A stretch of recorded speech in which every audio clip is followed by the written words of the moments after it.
आज का टॉपिक है डायस्पोरा। आज हम लोग देखेंगे कि डायस्पोरा का मीनिंग क्या होता है और ये क्या इंपॉर्टेंस होता है हमारी इकोनॉमी के लिए। अगर डायस्पोरा ज़्यादा होंगे तो क्या हमारी इकोनॉमी का बेनिफिट होगा या फिर लॉस होगा। तो चलिए हम लोग समझते हैं कि डायस्पोरा का एक्चुअली मीनिंग क्या है और इसकी इंपॉर्टेंस क्या है। ठीक है, तो सबसे पहले डायस्पोरा हम लोग किसको बोलेंगे। डायस्पोरा वैसे ग्रुप ऑफ पीपल को बोलेंगे जो कि outside their country of origins, मतलब कि अगर कोई आदमी हमारे कंट्री का ओरिजिन्स है लेकिन वो बाहर में रह रहा है, मतलब वो कोई अदर कंट्री में रह रहा है, तो हम लोग उसको बोलेंगे कि ये डायस्पोरा के कैटेगरी में है, मतलब वो क्यों डायस्पोरा। ठीक, तो हम लोग जानते हैं कि large scale migrations from India begin during the British rule. British period के टाइम में बहुत सारे इंडियंस जो है माइग्रेट किए थे। कहाँ पे? केन्या में, मलेशिया में, फिजी में, मतलब इंडिया से कहाँ गए थे? फिजी, केन्या, मलेशिया जो है गए थे, माइग्रेंट हो गए। तो it continue in the post independence period, और ये कब तक चला? पोस्ट इंडिपेंडेंस पीरियड तक चला, with Indian from different social strata moving to country like the United Kingdom. और इवन की पोस्ट इंडिपेंडेंस के बाद भी बहुत सारे लोग जो है, चाहे वो काम के खोज पे हो या फिर बहुत सारे लोग कुछ परेशानियों के कारण जो है यूके, यूनाइटेड स्टेट्स या गल्फ कंट्रीज़ में जो है मूवमेंट किया, तो या फिर इकोनॉमिक रीजंस के कारण जो है बहुत सारे लोग जो है हमारी एक इंडिया से यूएस, यूके और गल्फ कंट्रीज़ में जो है मूवमेंट किया। तो अगर हम एक रिपोर्ट के माध्यम से अगर देखा जाए, according to the global migrations report 2020 में, जो कि हाल ही का ही एक रिपोर्ट है 2020 का, India is the largest country for origins of international migrant with a 17.5 million strong diaspora across the world. जो कि इंडिया सबसे लार्जेस्ट कंट्री है पूरे इंटरनेशनल माइग्रेंट में। अगर देखा जाए तो लगभग 17.5 मिलियन जो है स्ट्रॉन्ग डायस्पोरा जो है पूरे वर्ल्ड में रह रहे हैं। ठीक है, इंडियन डायस्पोरा। तो इंडियन डायस्पोरा जो है 3 कैटेगरी का होता है। एक होता है एनआरआई, एक होता है पीआईओएस और तीसरा होता है ओसीआईएस। ठीक है, तो एनआरआईज क्या होता है? NRI is an Indian citizen, so एक इंडियन सिटीजन है जो कि ऑर्डिनरली रिसाइडिंग आउटसाइड इंडिया, जो कि वो है इंडिया का लेकिन वो रह रहा है आउटसाइड इंडिया, जो कि इंडिया के आउटसाइड में रह रहा है, चाहे वो यूके में रह रहा हो, चाहे वो यूएस में रह रहा हो, चाहे वो यूरोपियन नेशन कंट्रीज़ में रह रहा हो। ठीक है, लेकिन वो है कहाँ का?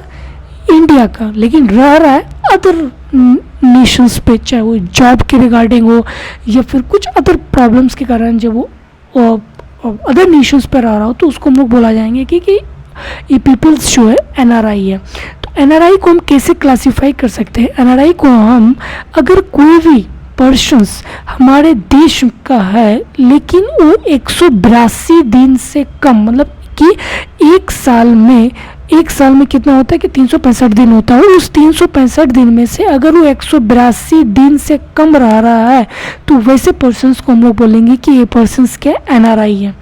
ठीक है, नॉन रेसिडेंट इंडियंस है।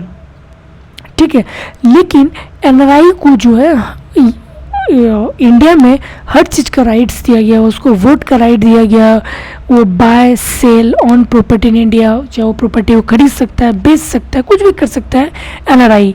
ठीक, अ पर्सन्स विथ ओसीआईएस। ठीक है, पहले क्या था कि 2 कैटेगरी था, एक था पीआईओएस जिसको हम लोग बोलते हैं पर्सन्स ऑफ इंडियन ओरिजिन्स, और दूसरा बोलते हैं ओसीआईएस, ओवरसीज सिटीजन्स ऑफ इंडिया।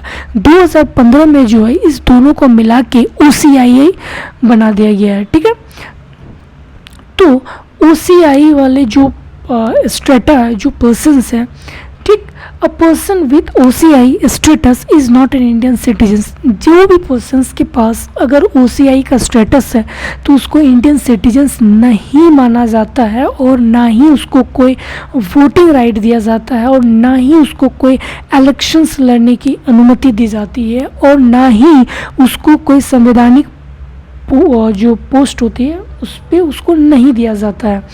ठीक, तो ये डिफरेंस होता है किस पे? एनआरआई पे और ओसीआईएस पे।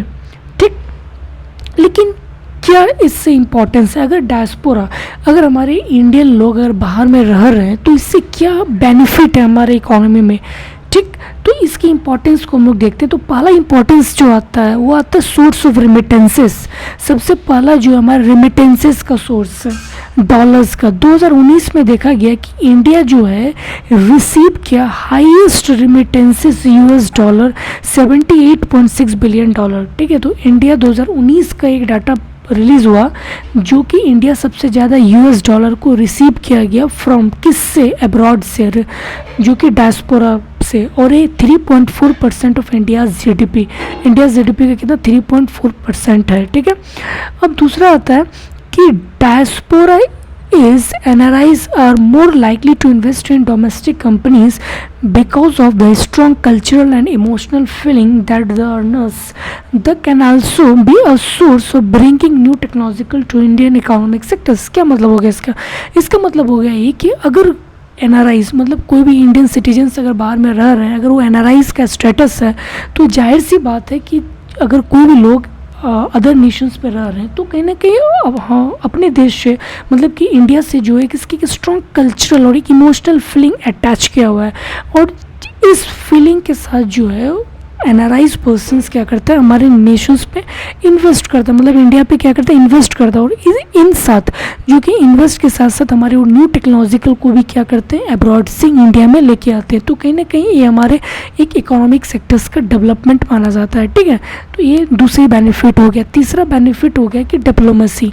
तो जाहिर सी बात है अगर NRIs या फिर OCIs अगर लोग बाहर में रह रहे हैं तो वहाँ पे जो डिप्लोमेसी, जो भी दो नेशंस के बीच में कोई भी डिप्लोमेटिक अगर रिलेशंस बनता है तो उसमें भी एक बहुत जो एक कल्चरल, पॉलिटिकल, इकोनॉमिक्स मैटर्स को देखते हुए जो है उसको बनाया जाता है। ठीक, इसी को देखते हुए जो है गवर्नमेंट ऑफ इंडिया जो है 9 जनवरी को प्रवासी भारतीय दिवस, जिसको PBD बोला जाता है, ठीक, और ये किस डेट पर रखा गया था, जब महात्मा गांधी साउथ अफ्रीका से रिटर्न आए थे इंडिया पे। और पहली जो प्रवासी भारतीय दिवस मनाया गया था वो 2003 को मनाया गया था। ठीक, तो आई होप आप लोगों को समझ में आया होगा कि डायस्पोरा का एक्चुअली मीनिंग है क्या और इसकी इम्पोर्टेंस क्या है। Okay, thank you very much.